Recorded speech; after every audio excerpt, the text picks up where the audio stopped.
गुरु प्यारी साध संगत जी, सभी को प्यार भरी राधा स्वामी जी। आपका हमारे YouTube चैनल सतगुरु ज्ञान में बहुत बहुत स्वागत है जी। साध संगत जी, आज की साखी अंत तक जरूर सुनना जी, क्योंकि इससे आपको बहुत कुछ सीखने को मिलेगा। चलिए साखी शुरू करते हैं। एक आदमी था जो कि बहुत गरीब था। उसके पास 2 वक्त की रोटी का इंतजाम करना कठिन हो रहा था। किसी बड़े विद्वान ने उसको बताया कि पिछले जन्म में वह एक राजा था और उसने अपनी प्रजा के साथ बहुत अन्याय किए थे। किसी की भी जमीन हड़पना, तरह तरह के आरोप लगा देना, इससे वह अपने खजाने भरता गया और एक दिन उसकी मृत्यु हो गई। इस जन्म में इतनी गरीबी उसके किए पिछले जन्म के पापों के कारण है, जो उसको भुगतान करना ही होगा, क्योंकि भगवान ने जिसकी किस्मत में सुख लिख दिया उसको सुख, और जिसकी किस्मत में दुख लिख दिया उसको दुख भोगना ही पड़ता है, क्योंकि भगवान का लिखा स्वयं भगवान भी नहीं बदल सकते। यह बात सुनकर उसने मान लिया कि अब उसको पूरा जीवन ऐसे ही काटना होगा, पिछले किए पाप का फल भोगना होगा। एक दिन वह गरीब इंसान भूख के मारे इधर उधर भटक रहा था कि उसकी नज़र राधा स्वामी सत्संग घर में पड़ी, जहाँ लोगों को भोजन खिलाया जा रहा था। बहुत भूखा था तो चला गया अंदर, और उसी समय खाना खाने के साथ साथ पास के एक पंडाल में सत्संग भी चल रहा था। सत्संग की कुछ बातें उसके कानों में पड़ गई। उसको सत्संग में कई बातें बहुत अच्छी लगी। वह रोज सत्संग जाकर बैठ जाता और पूरे मन से सत्संग सुनता। सत्संग घर में खूब सेवा करता। धीरे धीरे उसके नामदान के लिए अर्जी लगाई और उसको नामदान भी मिल गया। वक्त बदला, उसके हालात भी बदलते चले गए। उसकी आर्थिक स्थिति में सुधार भी होता गया। फिर एक दिन बाबा जी के एक सत्संग में बाबा जी से कुछ पूछने की इजाज़त मांगी। बाबा जी प्रेम स्वरूप बोले, पूछो जो मन से सवाल है। तो उस सत्संगी ने बाबा जी से पूछा कि बाबा जी, आप जी ने सत्संग में फरमाया था कि जिसके हिस्से में जो लिखा हुआ है उसको वही प्राप्त होता है, और जिस समय लिखा गया है उसी समय प्राप्त होता है। उससे कम या उससे अधिक, उसे पहले या उससे बाद में किसी को प्राप्त नहीं होता, चाहे वह सुख हो या दुख हो, और तकलीफें सबको अपने कर्मों का फल भुगतना ही पड़ता है। तो बाबा जी, मेरे जीवन में इतनी गरीबी थी, फिर आपने मेरा समय कैसे बदल दिया?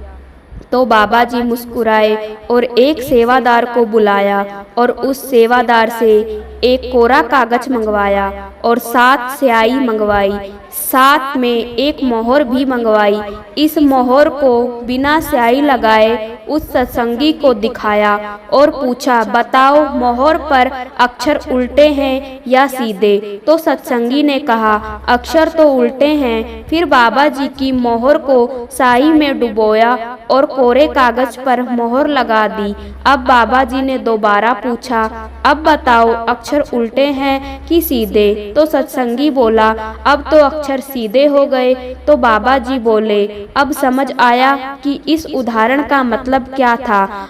मगर वह सत्संगी भाई हैरान था और कहने लगे, बाबा जी जरा खुलकर समझाओ कि आप इस उदाहरण से क्या समझाना चाह रहे हो।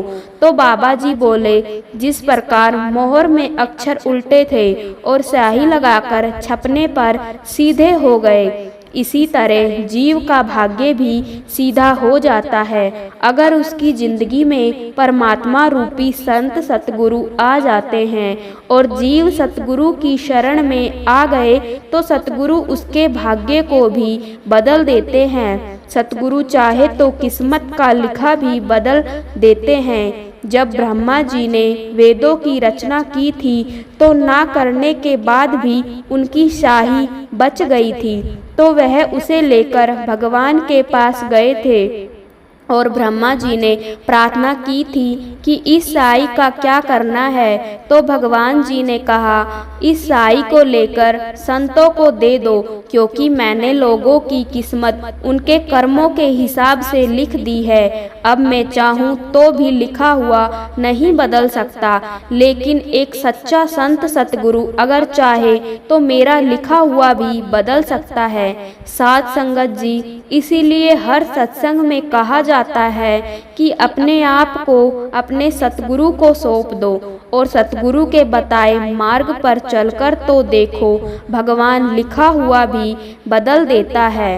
अपने सतगुरु पर अटूट विश्वास करके तो देखो, हर बिगड़े काम खुद ब खुद सही हो जाते हैं।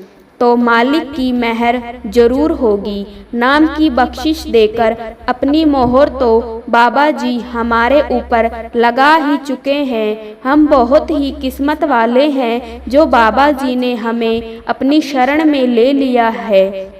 हमें उस कुल मालिक का शुक्राना करना चाहिए जिससे हम ऐसी जगह पैदा किया जहां मालिक की दया मेहर शुक्राना की बातें होती है और जहां हम हर वक्त उस कुल मालिक की मौजूदगी का एहसास करते हैं। अपने आसपास मालिक की मेहर को महसूस करते हैं। कुल मालिक की मेहर, सतगुरु की इतनी प्यारी बातें सुनकर हमारा विश्वास इतना बढ़ जाता है, तो क्या हमारे सतगुरु हमारे बाबा जी इस प्यार और विश्वास की लाज नहीं रखेंगे? जरूर रखेंगे। बाबा जी हमारे ऊपर कोई भी परेशानी कैसे आने दे सकते हैं? विश्वास करके तो देखो, विश्वास में इतनी ताकत है कि पूरी कायनात ही पलट जाती है। इसी के साथ आज की यह साखी समाप्त करते हैं। अगर आपको यह साखी अच्छी लगी हो तो चैनल को सब्सक्राइब जरूर करना और बेल आइकन को प्रेस कर लेना, ताकि हम जब भी कोई नई साखी की वीडियो डालें सबसे पहले आप तक पहुंच सके, क्योंकि हम आपके लिए ऐसी ही रोजाना साखियां लाते रहेंगे ताकि आपको भजन सिमरन करने में सहायता मिल सके। राधा स्वामी जी।